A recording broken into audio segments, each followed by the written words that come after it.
নমস্কার বন্ধুরা, অনুজ dream YouTube চ্যানেলে আপনাদের সকলকে জানাই স্বাগত। এই সপ্তাহের কর্মক্ষেত্র পেপারে কি চাকরির বিজ্ঞপ্তি বেরিয়েছে এক নজরে দেখে নেওয়া যাক। দিল্লি সরকারে 432 পোস্ট গ্র্যাজুয়েট টিচার নিয়োগ। বর্ডার রোডস অর্গানাইজেশনে 411 জন নিয়োগ। স্টেট ব্যাংকে 150 ট্রেড ফিনান্স অফিসার নিয়োগ। চান্দা অর্ডিন্যান্স ফ্যাক্টরিতে 207 জন নিয়োগ। সিবিএসইতে 212 সুপারিনটেন্ডেন্ট জুনিয়র অ্যাসিস্ট্যান্ট নিয়োগ।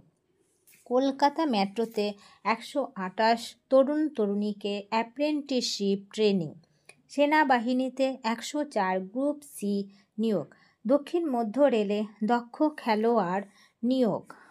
আমার এই চ্যানেলকে যারা প্রথমবার দেখছেন তারা চ্যানেলটিকে সাবস্ক্রাইব করবেন।